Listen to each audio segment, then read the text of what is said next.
Okey, ni yang tadi Ana sebutkan tadi, hubungan antara iman dan Islam. So selalunya soalan-soalan yang kena mengena dengan Islam dan iman ni usually dia akan tanya perbezaan ataupun bila bila mereka kata huraikan konsep iman dan Islam ataupun huraikan maksud Islam dan iman, kita kena bawakan dua benda. Pertama tadilah, apakah takrif iman, apakah takrif Islam?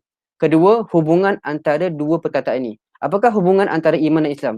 So, macam tadi Ana katakan kan, kalau dia berpisah, Islam dengan iman tu seerti, dan pada masa yang sama macam kita faham lah bila kita cakap word Islam kan, kita gunakan word Islam maksudnya adalah agama.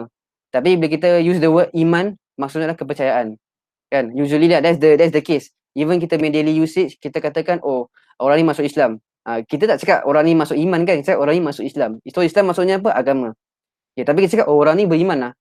Maksudnya apa? Orang ni ada kepercayaan. Macam gitu. Okay. So jika berpisah, okay, kat sini kan slide dia kata jika berpisah kan. Jika berpisah tu maksudnya macam tadilah. Contohnya Allah SWT berkata inna dina indallahil Islam. Sesungguhnya agama di sisi Allah yang diterima adalah Islam. So Islam je yang disebutkan.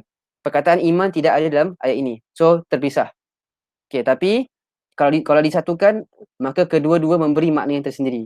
Okay, contoh tadilah kan qalatil a'rabu amanna. Orang Arab berkata kami beriman. Walakin qulu aslamna. Okey, tapi katakanlah masuk Islam. Walamma yadkhulul imanu fi qulubikum. Padahal iman belum masuk dalam hati korang. So perkataan Islam dan perkataan iman ada dalam satu konteks yang sama. Sama juga tadi kan hadis Jibril. Kan hadis Jibril tadi, Jibril tanya Islam tu apa, iman tu apa. Maka kedua-duanya membawa maksud tersendiri. Islam itu adalah tadilah menundukkan diri kepada Allah. Iman tu adalah iqrar bil lisan, tasdiq bil qalb, dengan amal dengan jawarih, amal dengan perbuatan. Okay, so ni nak kasih contoh Rabb dengan ilah. Mungkin ada sama of you tak faham apa maksud dia disatukan ni. Okay, kita kasih contoh Rabb dengan ilah. So Rabb ni dengan ilah maksudnya sama kan, Tuhan.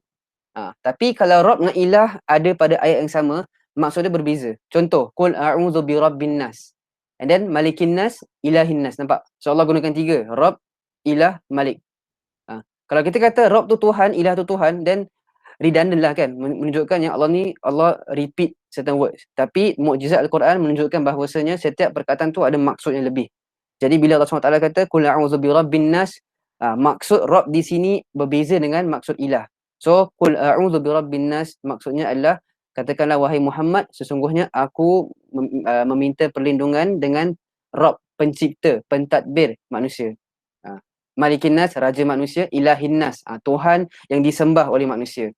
So ilah ada makna, ada maksud sendiri, Rabb ada maksud sendiri. Tapi kalau berpisah, contohnya alhamdulillahi rabbil alamin, kan? So dalam ayat ni cuma ada Rabb je, ilah tak ada. So Rabb kat sini maksudnya adalah Tuhan. Sama juga Allah SWT kata apa? Wa ilahukum ilahun wahid. Kan surah Baqarah.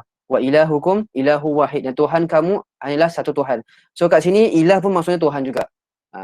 Okay, so tu just nak faham konsep ni lah. Apa maksud dia bersatu ataupun berpisah. Okay, insyaAllah jelas lah. Kalau tak faham boleh tanya dalam chat box. Okay, okay, next, kufur. Okay, the opposite of iman is kufur. So kufur bahasa menutup. Okay, ni korang boleh baca sendirilah.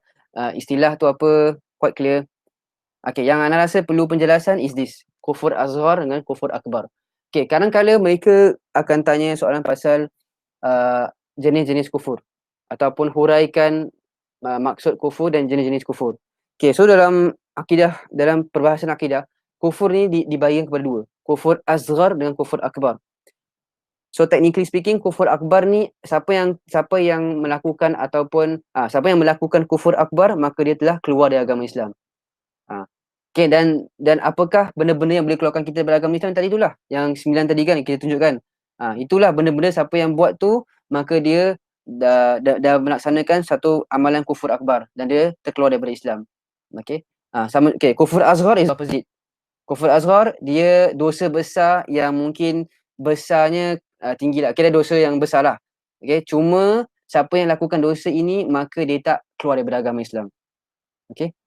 So okay, mungkin soalan tanya Ustaz, kalau gitu then macam nak tahu apa dosa besar yang dikatakan kufur azhar? Okay, contoh sekejap nanti kat sini. Okay, ada kat sini. Okay, kita tengok slide ni Kufur azhar. Okay, so dalam sini ada sebuah hadis Nabi SAW dalam Sahihain, Bukhari dan Muslim. Rasulullah SAW berkata, sibabul muslim fusuq wa qitaluhu kufur. Okey, sibabul muslim maksudnya mencaci, mencela seorang muslim itu adalah fusuk, kefasikan. Wa qitaluhu kufur, dan memeranginya adalah satu kufur. Tapi okey, so kat sini orang mungkin tanyalah, tapi takkanlah kalau kita bunuh seseorang Islam tu kita kafir kan? Tak, kan? So dekat sini ulama katakan bahawasanya maksud kufur di sini adalah kufur asghar. Menunjukkan bahawasanya amalan qital, amalan perang ataupun bunuh seorang Islam tu adalah dosa yang sangat besar. Tapi dia tak sampai kita keluar agama. Dia tak buat kita keluar daripada agama Islam. Okay, ni maksudnya kufur asghar. Sebab sebahagian ahadith ataupun sebahagian ayat Quran, Allah SWT dan Rasulullah gunakan kalimat kufur untuk sebahagian dosa-dosa yang kita rasa tak keluar daripada agama. Macam ni lah contohnya. Wa qitaluhu kufur. Qital tu maksudnya perang ataupun bunuh. Kan? Bunuh and perang kita tahu dia tak kafirkan seseorang. Tapi Rasulullah gunakan perkataan kufur. Jadi ulama kata maksud di sini adalah kufur asghar. Dosa besar ataupun dalam istilah lain kita katakan kufur nikmat. Okey? Kufur nikmat. Okay, ni benda penting untuk korang faham sebab nanti bila kita nak bahaskan pasal khawarij, kan, kita akan masuk pada topik ni. Sebab khawarij, diorang kata apa? Siapa yang buat dosa besar kafir terus kan. So bagi diorang hadis ni literal. So qitalul kufur, memang siapa yang qital orang Islam, siapa yang bunuh ataupun perang, kafir automatically.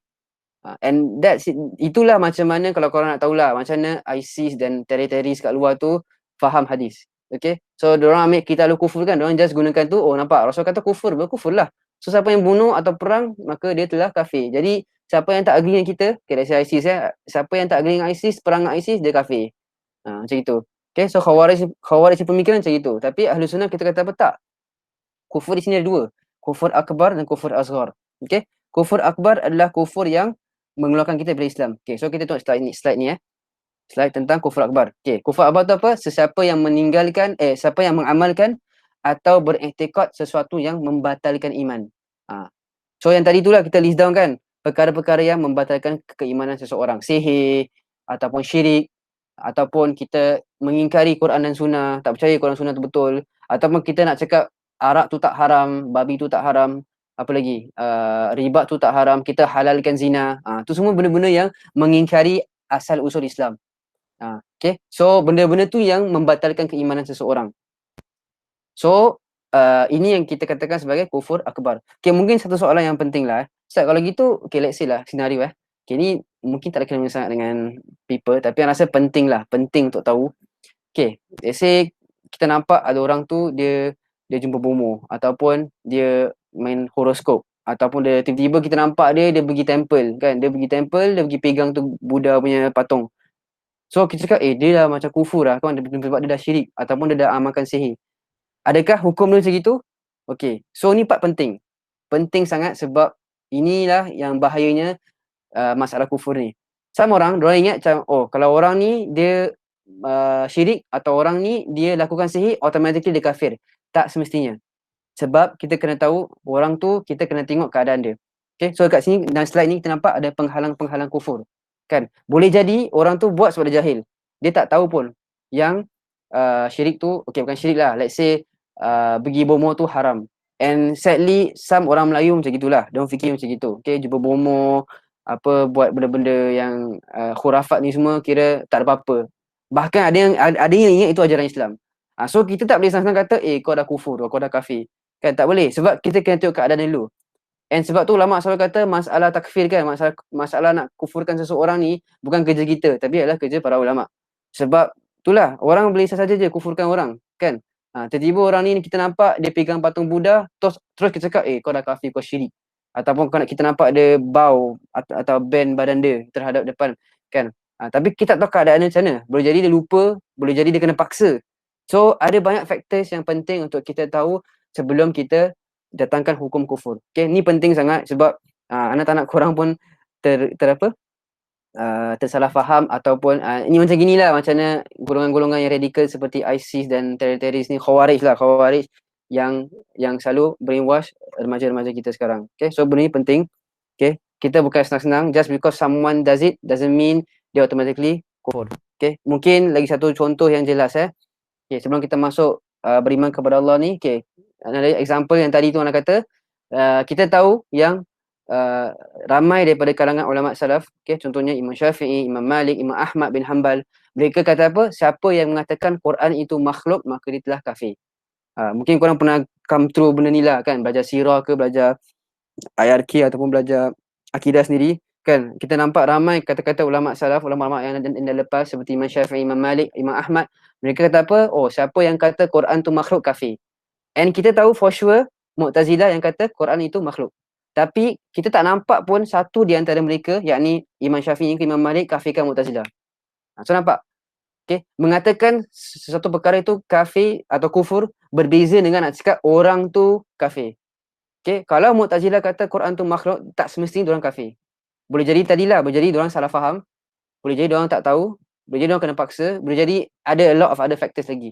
Okay. Sebab tu kita tengok Imam Syafi'i ke Imam Ahmad ke, diorang tak kafirkan Mu'tazilah.